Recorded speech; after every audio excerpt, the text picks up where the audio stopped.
Una sa lahat, malagim na trahedya sa India. Eroplanong biyaheng UK bumagsak. Mahigit 20 paserong sa kanyan, pinangangambahang patay lahat. Ang buong detalye kaugnay niyan, abangan. Magandang gabi, Pilipinas. Sa Frontline tonight. Low pressure area malapit sa Batanes. Isa na pong ganap na bagyo. Ang update kaugnay niyan, alamin. Impeachment Senator Judges Amy Marcos at Robin Padilla kasama ni Vice President Sara Duterte sa Malaysia. Si VP Sara at Pangulong Bongbong Marcos may mga pinatatamaan sa kanilang mga mensahe. Senate President Jesus Cordero nanawagan sa Kamara na respetuhin at sundin ang desisyon nilang ibalik ang Articles of Impeachment. Senado at Kamara nagsisisihan ngayong hindi na matutuloy ang panukalang aumento sa sahod. Araw ng Kasarinlan, sinabayan ng rally at ng mga job fair. Kabit na hiniwalayan, arestado matapos ikalat ang sex video ng legal na mag-asawa. Habang ang mag-iina sa Leyte pinagtataga, 2 bata patay. At nakabili na ba ng ticket ang lahat? Ubusan ng ticket sa Philippine Arena Concert ng Blackpink.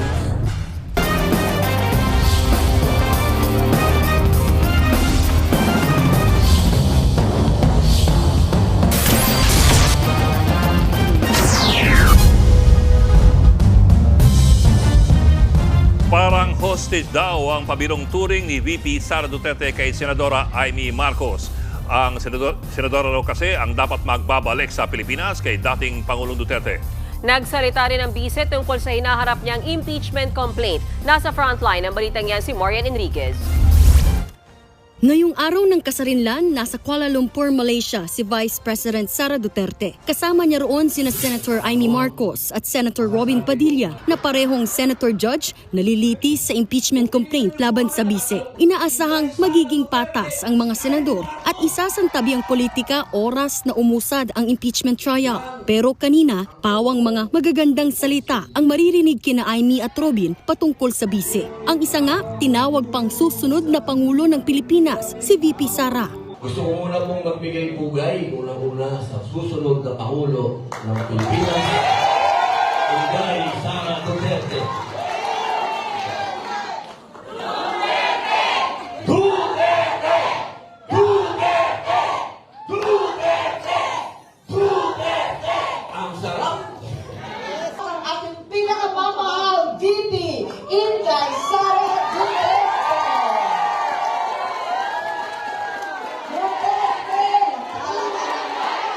Naungkat pa ni Senator Amy ang mga nangyaring tensyon sa impeachment court.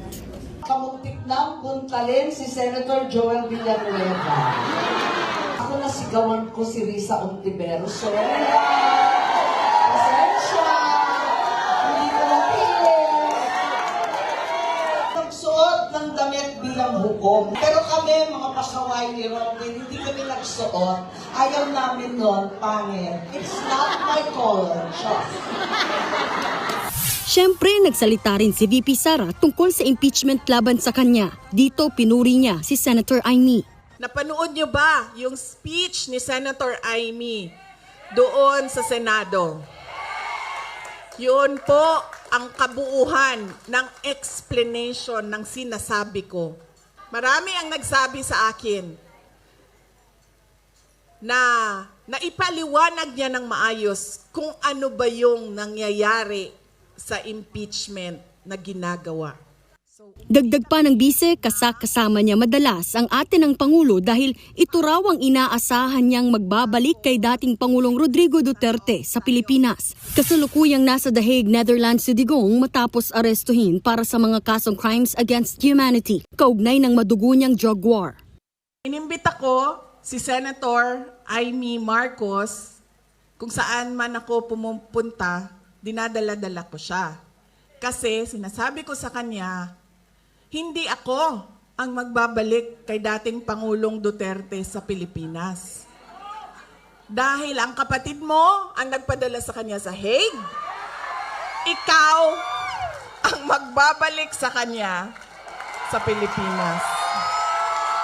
Kaya dala-dala ko yan siya kahit saan. para siyang naka-hostage. Bibitawan ko lang yan siya kapag si dating Pangulong Duterte ay nabalik na sa Davao City.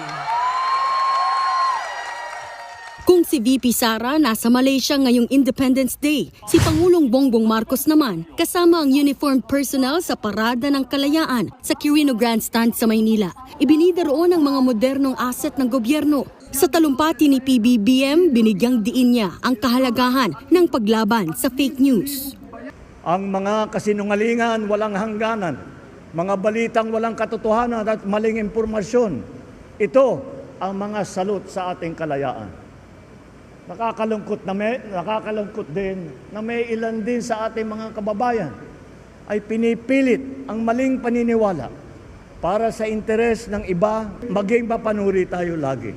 Alamin natin ang totoo. Labanan ang mga kasinungalingan. Dagdag pa niya ang totoo raw na kalaban ng kalayaan ay ang pagiging manhid sa mga hinaing ng taong bayan. Pananagutan natin hindi lang ang mga umaabuso sa tungkulin, maging ang mga nagkukulang sa paglilingkod. Nagbabalita mula sa Frontline, Marian Enriquez, News 5. Giniit ni Senate President Jesus Escudero na dapat irespeto ng Kamara ang desisyon ng Senado na ibalik sa kanila ang Articles of Impeachment. Kasunod po yan ang pagkakabahala ni House Speaker Martin Romualdez sa hakbang ng Senado na tumatayong impeachment court. Nagbabalik si Marian Enriquez. The decision of the Senate sitting as an impeachment court to return the articles of impeachment is deeply concerning. In matters of truth and accountability, the House does not back down. Lubhang nababahala si House Speaker Martin Romualdez sa ginawa ng Senado na ibinalik sa prosekusyon ang Articles of Impeachment laban kay Vice President Sara Duterte. Welta ni Senate President Jesus Escudero, respeto naman. Hindi tulad ng Kamara na panay ang pintas sa Senado, hindi ko galing pintasan ang kanilang ginagawa. Yan ang pasya ng impeachment court bilang mga taga-usig, dapat nilang galangin at sundin yun. Papareho din sa parte ni VP Sara, dapat galangin at sundin din niya yung summons na iniso ng impeachment court. Bago mag-adjourn ng sesyon kagabi, inaprubahan ng Kamara ang resolusyong nagsacertify o nagpapatunay na naaayon sa saligang batas ang pag-impeach nila kay VP Sara noong Pebrero. Inaprubahan din ang motion na i-defer o hindi muna tanggapin ang ibinabalik na Articles of Impeachment. Nalalabuan kasi ang House Prosecutors sa utos ng Senado, kaya magpapadala daw sila ng motion for clarification. Pero wala pa raw natatanggap ang Senado. Lahat ng komunikasyon sa ngayon na may impeachment court na sa pamamagitan na ng pleading at hindi press release o ang press con. Iginit din ng House Prosecutors na labag sa konstitusyon ang aksyon ng Senado. Ano po yung i-attach nila sa summons? Siyempre, kailangan nilang isama yung articles doon sa summons kasi yun po yung sasagutin ng ating Vice President. Kahapon lang nang matanggap ng opisina ng bise ang summons ng impeachment court. Binigyan ng 10 araw ang bise para sagutin ang Articles of Impeachment laban sa kanya. Sa kabila ng bangayan ng Senado at Kamara, tuloy pa rin ang timeline ng impeachment court.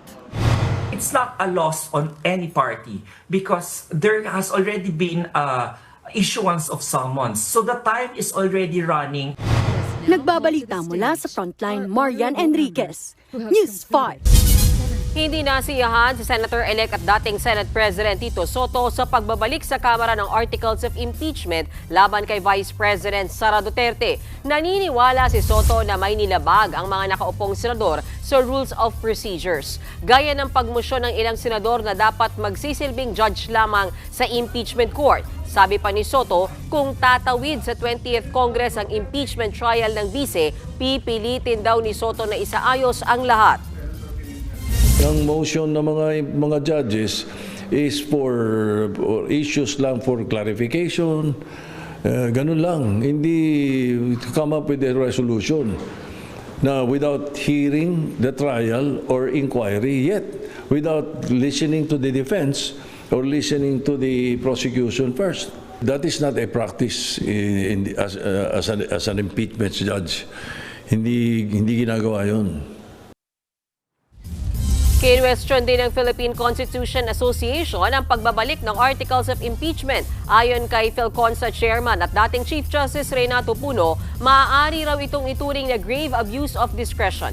Pwede rin daw itong makaapekto sa mahalagang prinsipyo ng ating konstitusyon na ang public office ay isang public trust. Anya, kapag nasa Senado na ang jurisdiksyon bilang impeachment court, hindi dapat ito mawala o masuspindi sa pamamagitan lamang ng mga procedure. Noong Martes, pinabalik ng Senate Impeachment Court ang Articles of Impeachment sa mababang kapulungan. Kinikwestiyon kasi ng ilang senador ang constitutionality ng pagkaka-impeach kay VP Sara Duterte. Ano bang pinagmulan nitong pagdududa na ito? Si Senator Judge Bato de la Rosa ang pinagmulan ng motion para i-dismiss ang impeachment complaint laban kay VP Sara. Kalauna naman, pumayag siyang i-remand na lamang ang impeachment complaint sa mababang kapulungan, bagay na sinigundahan ng 14 pang senador. At ang mosyon ni Senator Bato ay parehong-pareho po ang argumento sa petisyon na inihain ng mga abogado ni VP Sara Duterte sa Korte Suprema noong Pebrero para pigilan ang pag-usad ng impeachment complaint. Ito po yung petition for certiorari and prohibition with an urgent motion for a TRO na sinampa ng kampo ni VP Sara sa Korte Suprema noong February 18, 2025. 2 linggo matapos siyang ma-impeach ng Kongreso. Ang hiling ni VP Sara sa Korte Suprema, pigilan ang pag-anda ng impeachment complaint sa Senado. Ano po yung basehan? Nilabag daw ng Kongreso ang constitutional limit sa Article 11 na 1 impeachment complaint lamang per year ang pwedeng i-initiate laban po sa isang impeachable official. Malino naman po yun doon sa konstitusyon natin. Reviewin muna natin ang proseso ng impeachment sa Kongreso para po malinaw. Ayon sa impeachment rules, ang verified impeachment ay fina-file doon po sa House Secretary General na si Reginald Velasco. At ang reklamong yan ay i-refer immediately ayon po sa House Rules kay Speaker Martin Romualdez. Matapos ma-refer kay Speaker, meron pong 10 araw siya para isama ito sa order of business ng Kongreso. At 3 araw naman matapos niyan para i-refer sa Justice Committee. Ito po dapat yung timeline na iyan. Ngayon, kailan po considered initiated ang isang impeachment complaint? Yan po ang tanong dahil doon magsisimula ang 1-year limit sa impeachment complaints. At ayon po sa House Rules, dito po, pag na-refer na sa Justice Committee, ito po, considered na initiated na ang isang impeachment complaint.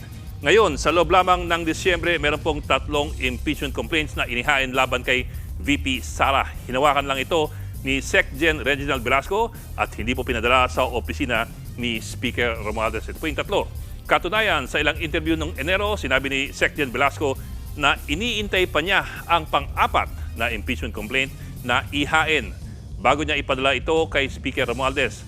Hindi naman daw ito problema anya. Ang nakalagay daw sa House Rules ay ang katagang immediately, parang katagang forthwith. Wala raw eksaktong time limit. At Pebrero 5, tuloy na pong lumitaw ang 4th impeachment complaint na pinagbobotohan at pinasa ng House of Representatives. Ayon sa petisyon na sinampa ni VP Sara sa Korte Suprema, sadyang inupuan ni Velasco ang unang 3 impeachment complaints para lamang intayin po itong pang-4. At dahil po dyan, ito raw ay paglabag sa 1-year impeachment complaint limit dahil inupuan ang unang 3 para intayin ang pang-4 na reklamo. At yan din po ang argumento ni Senator Bato de la Rosa na tila kinatigan ng mayorya ng Senate Impeachment Court. Meron daw questionable sa constitutionality ng impeachment complaint dahil sa pagpili ng ika-4 na impeachment complaint. Pero meron din pong mga komplikasyon. Una po, gaya nga ng sabi natin kanina, nakasampa na po ang parehong issue sa Korte Suprema noon pang Pebrero 2025. Bagamat hiniling ng kampo ni VP Sara ang isang urgent TRO para pigilan ang Senate impeachment trial, hindi po ito inaksyonan ng Korte Suprema. Ang ginawa lamang ng Korte Suprema ay bigyan ng Kongreso ng 10 araw para magkomento sa petisyon ni VP Sara. Noong Pebrero 25 pa po yan at hindi na po umusad mula noon. Kaya't ang kasong sinampa pero hindi naman naresolba ng Korte Suprema ng 4 na buwan, biglang lumitaw ngayon o lumutang ngayon sa Senate Impeachment Court. Kaya't ngayon, ang malaki at nakabinbing tanong, nasa jurisdiction ba ng Senate Impeachment Court na questionin ang legalidad ng pinasang Articles of Impeachment ng mababang kapulungan? Nagsisisihan ng Senado at Kamara ngayong hindi nila napag-isa ang panukalang aumento sa sahod. Dahil dyan, hindi muna makakatikim ng dagdag sahod ang mga manggagawang Pinoy. Nasa frontline ng balitang yan si Camille Samonte. Sa mahal ng bilihin ngayon, maraming Pinoy ang natuwa nang ipasa ng Kamara ang 200 pisong aumento sa sahod para sa mga manggagawa. Pero ang inaasam na dagdag sahod, hindi na matutuloy. Hindi kasi nagkasundo ang Senado at Kamara na pag-isahin ang bersyon nila ng panukala nang matapos kahapon ang sesyon ng 19th Congress. Pebrero nitong nakaraang taon pa lumusot sa Senado ang panukala nila na 100 pesos sa dagdag sahod. Habang nitong June 4 lang inaprubahan ng Kamara ang bersyon nila na 200 pesos na aumento sa sahod. Gate ni Senate Committee on Labor Chairperson Joel Villanueva, late na nagpasa ang Kamara. Last night, together with the Senate President, they were saying that they are amenable to the Senate version, to adopting the Senate version. And so, we thought that it's going to happen. Sabi naman ni Senator Mig Zubiri, tila pananabotahe ang ginawa ng Kamara. Obvious naman daw na i-veto ni Pangulong Bongbong Marcos ang 200 pesos sa dagdag sahod. Lalo't lugi raw dito ang maliliit na negosyo. I'm also disheartened with the fact that they don't want to negotiate with us. They don't want to discuss anything unless we adopt the 200 pesos per day, which we all know the businessman cannot afford. Sagot naman ng Kamara, gusto lang ng Senado na sila ang masunod. Ayaw ng Senado makipag-usap. Ang gusto nila, tanggapin na lang ng tao ang 100 pesos nila. Bakit? Bakit binabarya ng Senado ang mga manggagawa?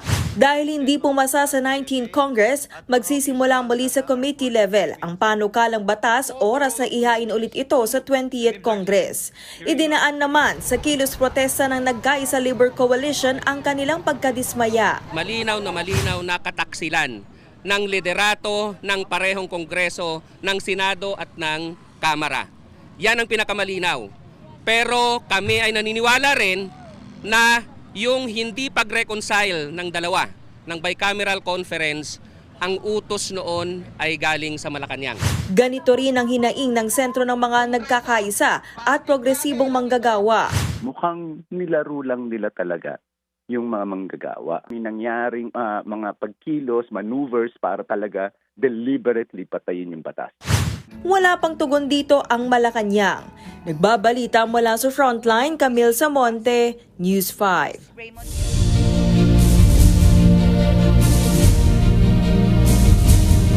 Kaliwat ka ng kilos protestang sinagawa ngayong araw ng kasarinlan sa ilang bahagi ng bansa. Sa Manila, nagmarch ang ilang militanteng grupo sa Ross Boulevard para isulong ang pagpapalis sa puwersang militar ng Amerika. Pero hindi pa man nakakalapit, hinarangan na sila ng barikada ng mga pulis. Tinuloy na lamang nila ang kanilang programa malapit sa Calao Avenue. Sa Quezon City, nagtipon ng mga militanteng grupo sa EDSA People Power Monument.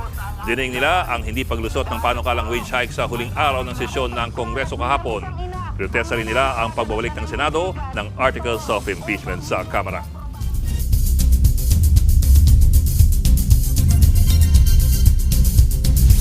Sumalpok sa gusali sa India ang eroplanong babiyahe sana pa London. Patay ang higit 200 itong pasahero. Yan ang Frontline News Abroad ni Rainiel Pawi. Nagliliyab ang gusaling ito malapit sa airport sa Ahmedabad, India. Sumalpok kasi rito bandang 1:00 kaninang hapon ang pampaserong eroplano ng Air India na Boeing 7878 Dreamliner. Kita rin ang bahaging ito ng eroplano na na-stuck sa gusali. Tulong-tulong naman ang mga bumbero sa pag-apula ng apoy. Sa lakas ng impact, nawasak ang ilang bahagi ng gusali na isang doctor's hostel. Nabalot din na makapal na usok ang lugar. May mga nasunog din na katawan na na-recover ng rescuers. Nakuha rin ang ilang maleta mula sa bumagsak na eroplano. Nagkalat din ang ilang debris at mga gamit na posibleng galing din sa Boeing plane. Ayon sa Indian authorities, sakay ng eroplano ang 242 pasahero. Kabilang sa kanila ang 169 Indian nationals, 53 na British, 7 ang Portuguese at 1 Canadian. Kinumpirma ng mga otoridad na walang nakaligtas sa plane crash. Papunta sana ang eroplano sa Gatwick Airport sa London mula sa Ahmedabad Airport. Bandang 1:39 ng hapon kanina ito lumipad. Nakatanggap pa raw ang air traffic control ng airport ng Mayday call bilang emergency signal mula sa eroplano. pero hindi na raw ulit ito nakapag-send ng emergency signal. Sa mga oras na ito raw ay posibleng bumagsak na ang eroplano sa gusali malapit sa airport. Nakuhaan din mula sa loob ng airport ang makapal na usok ng bumagsak ang eroplano. Inaalam pa kung may nasaktan o nasawi sa doctor's hostel na pinagsalpukan ng eroplano. Iniimbisigahan na rin ang sanhi ng pagbagsak nito. Nagpaabot naman na ng mensahe ang Indian Prime Minister na si Narendra Modi. Nakakadurog daw ng puso ang nangyari. Nakikipagtulungan na raw siya sa mga otoridad na nakatutok ngayon sa mga biktima ng trahedya. Nagbabalita mula sa frontline, Rainiel Pawid, News 5.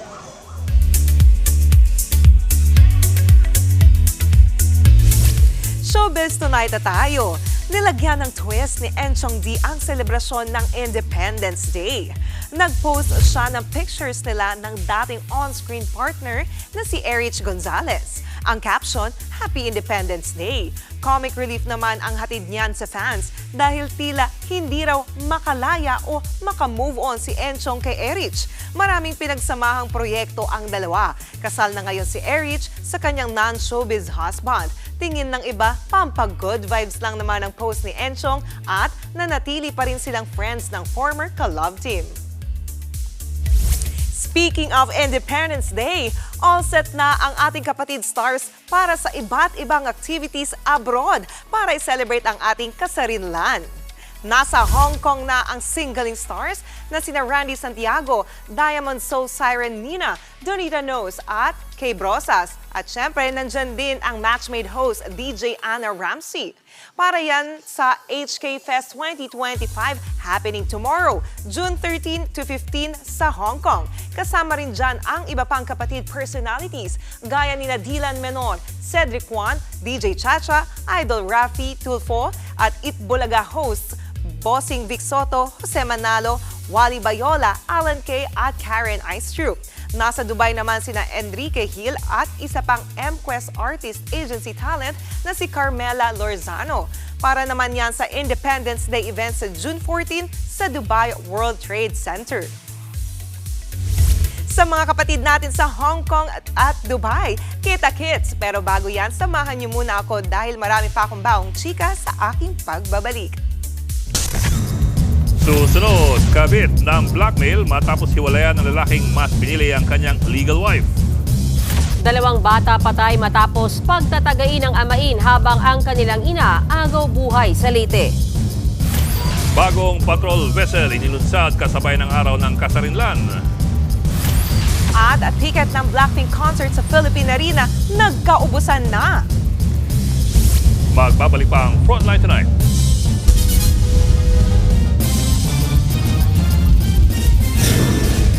Mga kapatid, Ed Lingaw po, nasa Estados Unidos, Canada o saan mang dako ka ng mundo, manatiling may alam at may pakialam sa mga mainit na balita dito sa ating bansa. Simulan natin ang bawat araw sa tuloy-tuloy na balitaan sa Frontline. Mag-follow at mag-subscribe sa social media pages ng News 5.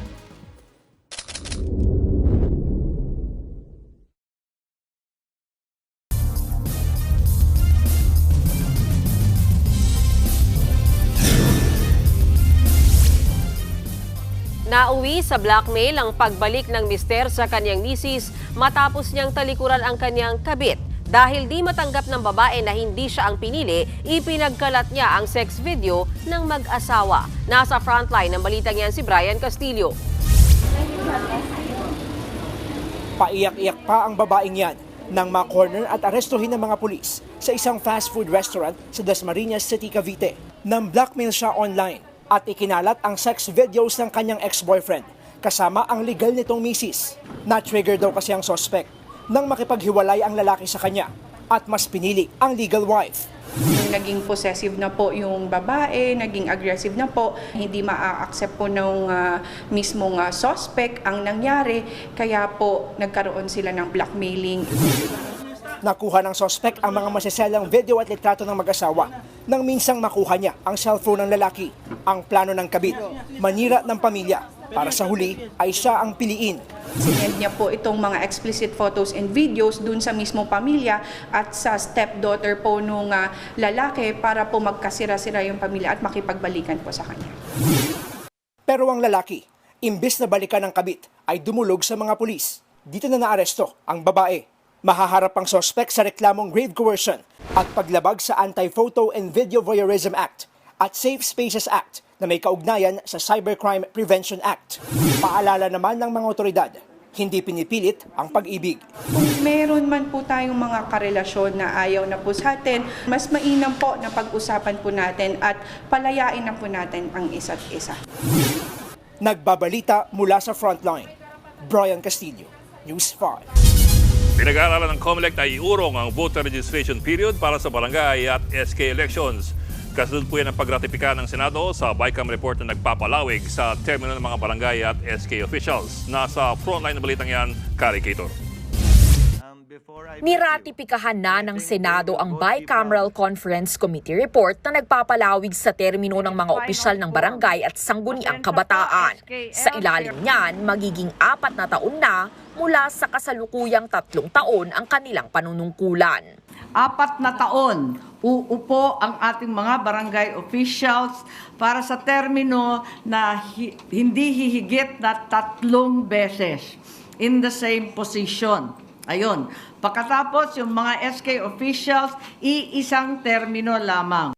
Pirma na lang ni Pangulong Bongbong Marcos ang kailangan para maisabatas ang mas mahabang termino ng barangay at SK officials. Sakaling maaprubahan, posibleng mausog ang BSKE na nakaschedule sa December 1. Nakatakda na susunod na regular barangay and SK elections ay sa unang Lunes ng Nobyembre 2026 and every 4 years thereafter. Dahil dyan, pinag-aaralan na rin ng COMELEC na iurong ang voter registration period. Imbes na sa darating na Hulyo, baka sa Oktubre na lang daw ito simulan. Dapat nating maintindihan na ito ay political decision at syempre hindi pa pwede makialam ang COMELEC kung ano naman yung mapagkasunduan nila. Syempre sa tatalima susunod lang ang Commission elect. Marapat din po siguro na ito ay amin pong i-reset upang mas pahabain natin ang magiging registration. Maaari maganap ito sa October, natatagal ng mga hanggang Agosto naman. Kung mapalawig nga ang voter registration para sa BSKE, inaasahan ng COMELEC na papalo ng 70 milyon ang mga botante. Posibleng kailanganin din daw tuloy nila ng dagdag na pondo. Hindi pa po natin nako-compute pero i-insist po talaga natin at ipagmamakaawa natin lalo na sa ating executive department na para po sa budget ng 2026 baka maihahabol pa ay maibalik po yung 2,000 piso across the board na binibigay natin sa ating mga electoral board members lana at the same time syempre magdadagdag po tayo ng mga presinto, magdadagdag po tayo ng mga guro na maglilingkod sa mga presinto, magdadagdag po tayo ng mga election paraphernalia. Magsasagawa rin daw ng emergency meeting ang COMELEC para talakayin kung kailangan muna nilang ihinto ang ibang preparasyon gaya ng pagbili ng ilang gamit para sa botohan. Nagbabalita mula sa Frontline, Kari Cator, News 5.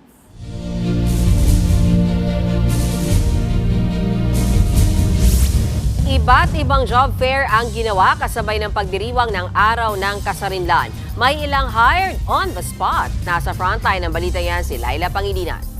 Dinagsa ang job fair ng Department of Migrant Workers kasabay ng Independence Day sa isang mall sa Quezon City. Higit 3,000 trabaho ang binuksan. Isa si Early sa hired on the spot bilang cleaner sa Saudi Arabia. Ipon-ipon po muna kasi dito hindi na talaga ako makapag-ipon. Ayon sa DMW, patuloy ang pakikipagkasundo ng Pilipinas sa ibang bansa tulad ng United Kingdom, Canada, Slovenia at Croatia para sa posibleng oportunidad sa trabaho. Nakatutok din ang DMW sa upskilling ng mga manggagawa. Hindi na katulad dati na highly technical o professional ang skill set. On the other hand, hindi na rin yung mga lower skill sets such as domestic workers. Yung tamang-tama lang, katamtaman lang na skill set in such a way na hindi naman din tayo maubusan ng workers dito. Dinagsa rin ang isa pang job fair na handog ng Department of Labor and Employment sa isang mall sa Pasay City. Kabilang sa pumila ang 70 anyos na si Tatay Manuel na dati namang OFW. Sa ngayon wala tayong trabaho kaya kailangan ba? Tumataas ang inflation ngayon, tumataas ang bilihin. Kaya kailangan magtrabaho. Kasi widow na ako kaya wala na akong kasama sa bahay. Ang person with disability na si Al Janis gustong makahanap ng admin job. sa sarili ko, minsan nawawala ang pag-asa, gano'n. Kasi feeling ko hindi ako makakasabay sa iba. Tapos, pero meron namang like may mga company na nagbibigay ng offer para sa mga PWD. So, ayun, nababalik yung self-confidence. Pero hindi natatapos ngayong araw ng kalayaan ang mga trabahong alok ng ahensya. We expect and hopefully magtuloy-tuloy po ang pag-organize ng job fair dito sa Metro Manila. Nagbabalita mula sa Frontline, Laila Pangilinan, News 5. Kasabay ng paggunita ng Araw ng Kasarinlan, nilunsad ng Armed Forces of the Philippines ang bagong patrol vessel ng Pilipinas na BRP Raha Sulaiman sa Ulsan, South Korea. Ayon kay AFP Chief of Staff General Romeo Bronner Jr., ito po ay simbolo ng matibay na pangako ng AFP na protektahan at depensa ng soberenya ng bansa. Mas mapapalakas daw nito ang pagpapatrolya at pagbabantay sa ating territorial waters. Pinangalan ng barko sa katutubong leader na si Raha Sulaiman na nindigan laban sa dayuhang pananakop noon.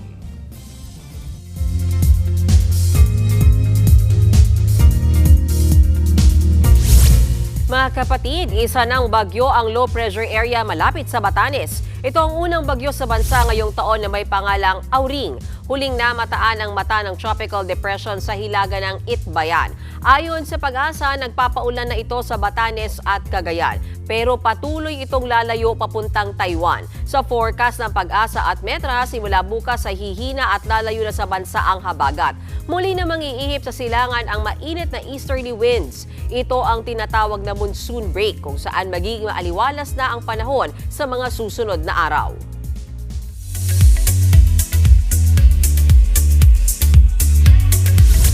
Kasal na ang basketballistang si Kiefer Ravena at ang beauty queen na si Diana Mackey.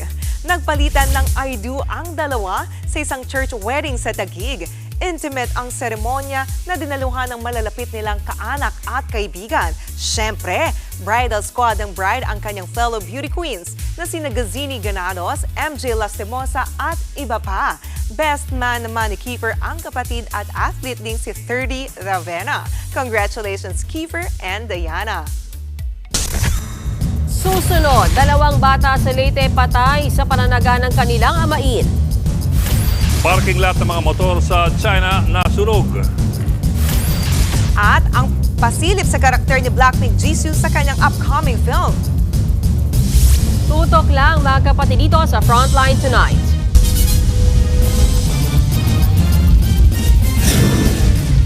Mga kapatid, Mean Los Baños po. Nasa Europa o saan mang dako ka ng mundo, manatiling may alam at may pakialam sa mga maiinit na balita dito sa ating bansa.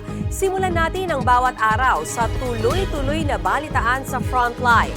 Mag-follow at mag-subscribe sa social media pages ng News 5.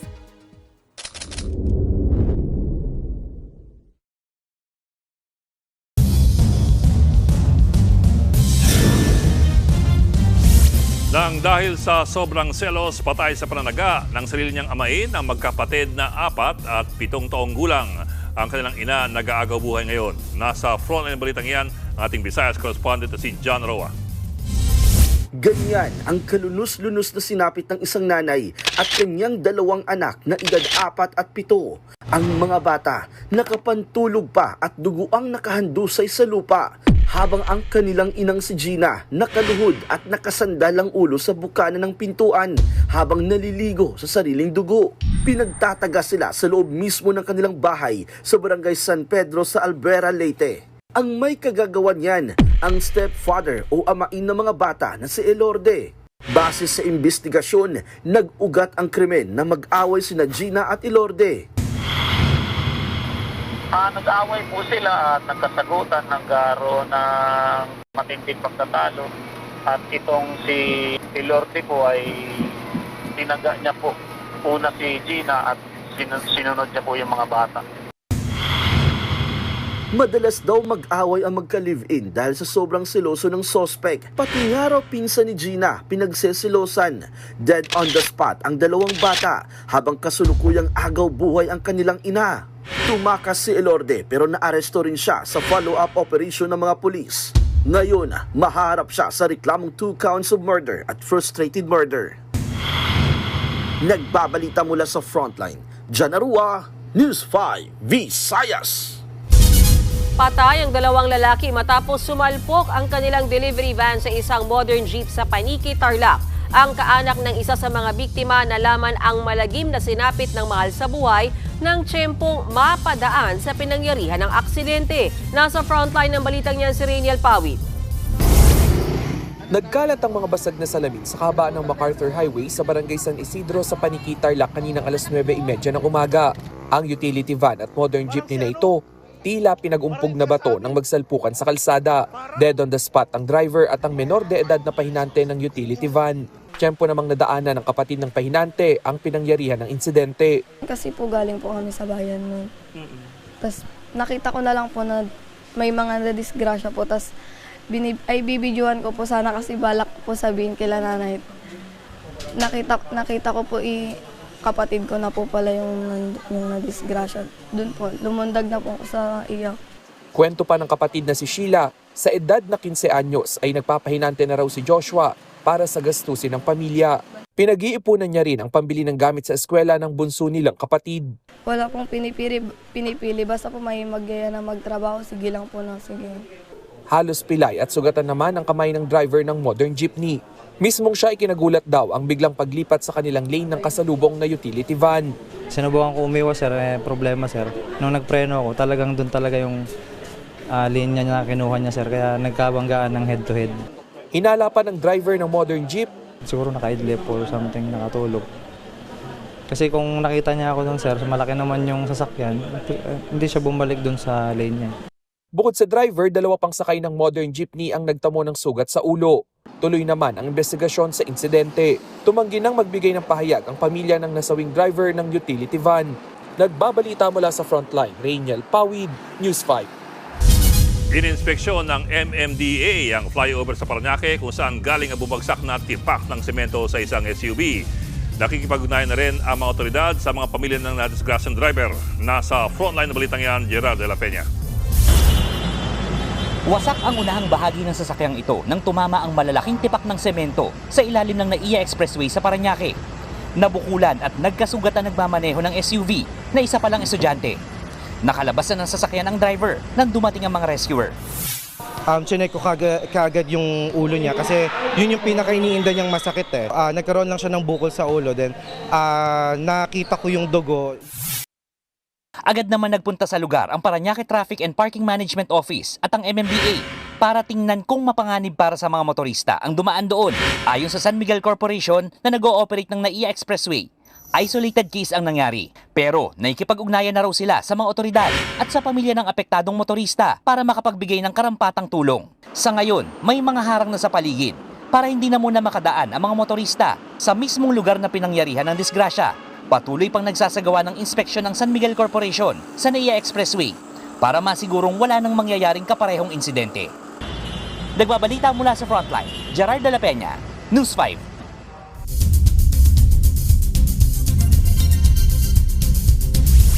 Sumiklab din ang malawakang sunog sa isang parking lot sa China. Sa video, may kitang nabalot ng makapal na usok ang lugar kaya may mga nagtakip na ng kanilang mukha. Maraming mga nakaparadang motorsiklo ang natupok. Wala namang napaulat na nasaktan. Inaalam pa ang pinagmula ng apoy. Sa Myanmar, nasunog ang ilang bahay matapos mabagsakan ng isang fighter jet. Inako ng isang militanteng grupo ang pagpapabagsak sa naturang eroplano. Pero gate ng mga otoridad, bumagsak ang fighter jet dahil sa engine failure. Inaalam pa kung may nasawi o sugatan sa plane crash. Abangan, nabuhalang Labubu figurine tampok sa isang auction sa China. At general ticket sale ng Blackpink concert sa Philippine Arena, umabot sa higit 100,000 ang naka-queue. Tuloy-tuloy ang balitaan dito sa Frontline Tonight.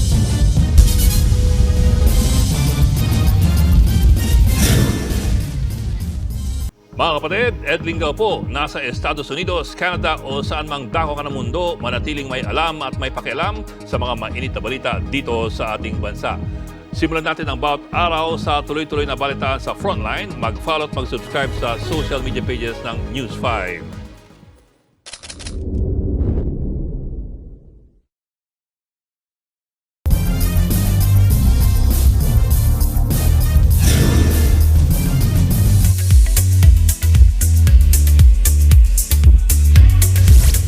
tiket na ba lahat ang blinks? Puksaan is real sa general sale ng ticket sa upcoming Deadline concert ng Blackpink sa bansa. Sold out na as of tonight ang ticket. Base sa post ng ilang blinks, umabot ng higit 100,000 ang pumila online. Sa November 22 and 23 ang Deadline concert ng Blackpink sa Philippine Arena. Speaking of Blackpink, serious mode on ang member nitong si Jisoo sa teaser photos ng kanyang upcoming film. Yan ang Omniscient Reader, The Prophecy na based on webtoon. This July na yan ipapalabas. Nag-collab ang K-pop boy band na 17 at ang legendary American artist and producer na si Pharrell Williams. Si Williams ang nag-produce ng kantang Bad Influence para sa 17. Minimalistic na may halong retro and futuristic ang aesthetic ng kanilang music video. Tungkol sa toxic relationship ang kanilang latest single. Sa ngayon, more than 10 million views na ang music video sa YouTube. At yan ang latest and hottest sa Frontline Showbiz tonight. Ako po si Jenny Alipon. Happy Thursday, mga kapatid.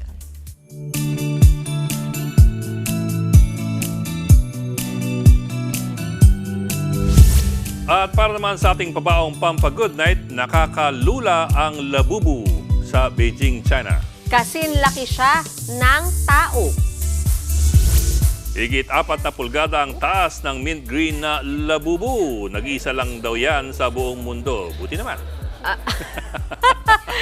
Grabe ka. Daan-daang toy collectors ang nagbid. Na auction yan, Bok, Johnny, sa halagang 8.4 million pesos.